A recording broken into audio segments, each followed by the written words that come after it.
Welcome back to the Star Trek Critic, where anything can happen. As usual, each episode is graded like a school project, starting with 100 points, taking away 1 point for each error, while the episode is described in ways you never thought possible. As usual, still photos are used frequently to prevent copyright claims, and Season 5 is done by AI voice, since AI voices can annoy a person as much as Sydney Sweeney's genes. Today's episode is another cerebral masterpiece. The Outcast, the Enterprise crew assists the Jedi to find a lost shuttle with their crew aboard. The Jedi is an androgynous race. They have the same reproductive patterns as snails, and they also have the same personalities as snails. But that is like trying to be friends with an evil snail. Riker does Picard maneuver number 1. Data discovers there is nothing in space, then uses a contraction so minus the first point. Then the probe is launched and disappears, and they are all thinking, uh-oh, we ran into this guy before. The theory is a null pocket of space. What is inside the pocket is impossible to see and drains the energy of anything that gets trapped inside. This looks like a very tough board of directors. This is Soren, however rumors are that Riker wanted this character to be Soren instead. That would have been an unusual show, but it wouldn't have gone well with the fans. 1 point lost for a line on the side of the screen. This is one of the few times you will see someone in this command center. 1 point lost for not taking Soren to a flight simulator since she needs to learn how to fly a shuttle. Riker commits the crime of misgendering Soren's instructor. Of course, the Jedi never told the Federation the correct pronoun for people with no gender, so it's their fault, even though they will use it as a way to look down on the Federation. There actually was an alternate pronoun introduced in the 1976 book, Woman on the Edge of Time. They used per and person as pronouns, not because they only had one gender, but because they were Marxists who wanted to eliminate gender completely, since they believed the idea of male and female was created by capitalism. So is this episode about the problems homosexuals have to deal with in a heterosexual world, or about Marxism? Let's find out. Riker shares his favorite recipe with Soren, who is very interested in the world of two genders.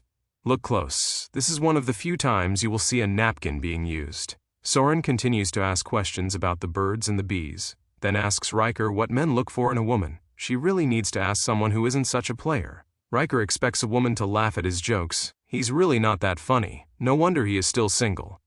These two extras are lucky. They are paid just to sit there and caress each other. Do you think they will hook up later? Now comes Kreit, the annoying spy for the Secret Service. Riker does Picard maneuver number 2. The next point is lost for only one shuttle going on this mission. They should have sent 3 or 4 to make a more accurate map of null space. Soren is now getting way too personal. Riker's response is, it isn't explained what a baby being incubated in a fibrous husk looks like. But are they incubated in the parents' house, or an incubating center where they are all being injected with the planet's Marxist values of having the same opinion? Now they go through the who's on first routine. Soren wants to know if sex with a human is possible. Riker is thinking, where does it go?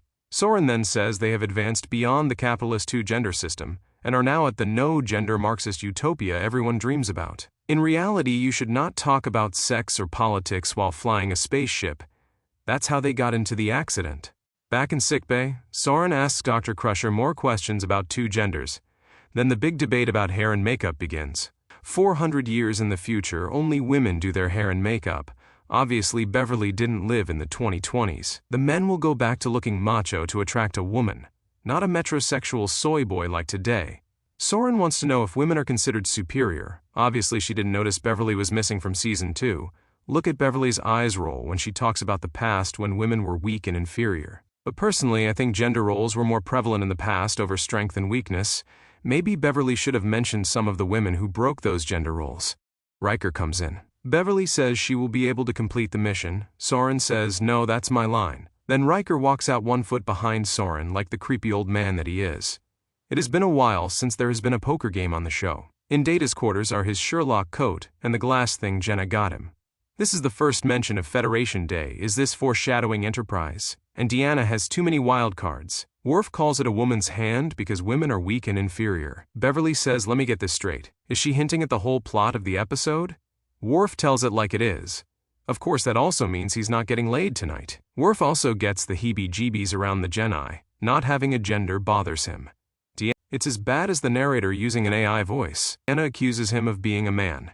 Of course, on Earth of today, homosexuals have no intention of looking like each other, while the neo-Marxists of today, who believe gender is just a performance, make the effort to look as genderless as possible. Maybe Worf is concerned their gender orientation is secretly hiding their political beliefs. 1 point lost here. There are 1,000 people on the ship. You would think there are a few engineers specialized in making these adjustments. But it does give Soren the opportunity to go into the proverbial closet. Riker is thinking, wow, you are as off the wall as Barclay. It was like you two worked together or something. Then Soren tells how dangerous it is on her planet to prefer a gender. They have to seek each other out by asking if they are friends with Dorothy. They have to keep their beliefs to themselves, or get beat up in school, and then go to the neural neutralizer to eliminate any idea of gender. It makes you wonder if the animals on their planet also have no gender. But it's possible they looked down on two genders so much that they destroyed all the two-gendered species. And now they live on a planet where snails rule the world, and you can go to jail for putting ketchup on them. La police, madame, oui, When is it a crime to put ketchup on snails? But Soren makes her move. Oddly, she did not consider leaving the planet. She mentioned that mating in their species is pretty good, but still couldn't keep her eyes off the extras caressing each other. Riker is still thinking, where does it go? Riker does Picard Maneuver 3. Geordi says, check me out, I have a beard too. This is the one time you see there is a button that closes the shuttlecraft door. Geordi contacts the bridge and lets Picard know he has a beard, so now he is qualified to be first officer. Another point lost since the rescue shuttles should travel in pairs. Once they enter the null pocket, their power is drained rapidly, so when they beam the survivors aboard, they should have turned around right away and then drift out of the pocket, but they didn't, so -1 point. 1 point lost for the shuttle exploding, that was just for show, and 1 point lost since they appeared in the sickbay in different positions. Riker does Picard Maneuver 4. Kreit says let's party on the surface. Of course, Riker oogles her like a creeper when she walks by. Is Riker the only human at the party? Soren sits down and they talk about the plant life. That's their way of saying let's get it on. This is Picard Maneuver number 5, so it's time for a drink.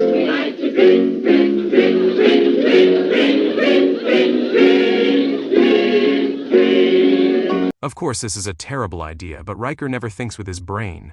So 1 point lost for Riker not thinking like a first officer of the Federation flagship, and then the spy is thinking, that's a pretty stupid thing to do during flu season. Only 2 days have passed on the stardate, which is impossible, so 1 point lost. And you never know how long this box has been in Deanna's room before now.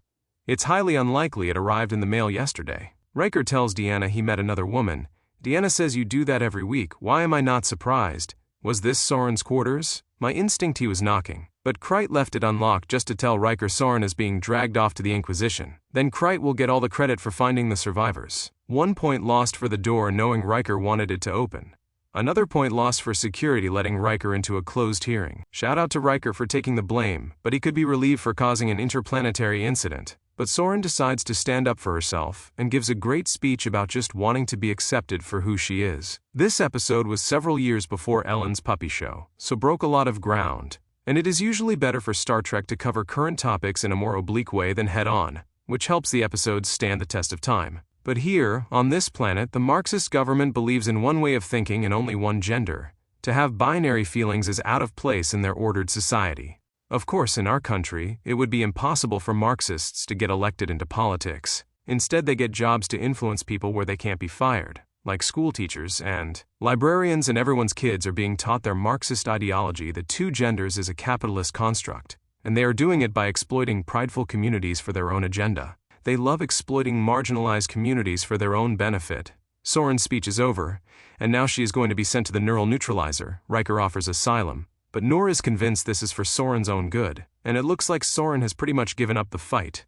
Picard says I should have you relieved of command for causing an interplanetary incident. Geordi has a beard now, so he can take your place. Didn't you read what happened on the original Enterprise when Trip got involved with a three-gendered race and one of them committed suicide? And look what happened to the Moclans on the Orville when the baby was a girl. Picard warns Riker, it's not your job to go to jail, which means it's not my job to get you out of jail. But seriously, where did it go? Riker does Picard Maneuver 6 and stomps out. Picard Maneuver number 7. Worf comes to assist, since he realizes Soren is bugged by the Gen-I as much as he is. 1 point is lost though, since last week Worf got a new spine and he should still be recovering, not running around. It looks like there is only one building for everything on this planet, or all the buildings look alike, just like the people. But their treatment is pretty darn fast, so 1 point lost, and Soren now apologizes for feeling like a woman. Riker says I love you, Soren says. Ew, that's icky.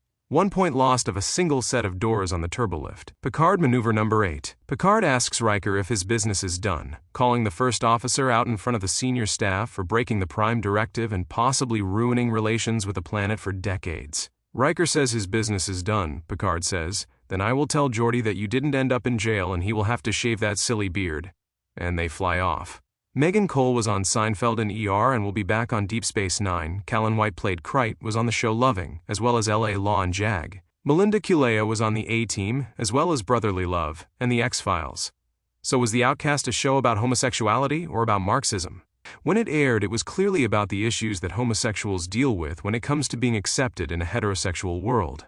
But there are also signs of a Marxist government at work. That's what makes this episode so great, since it is so fluid in what topics are being covered. And in 20 years it will be analyzed for other similarities of the world in 2050.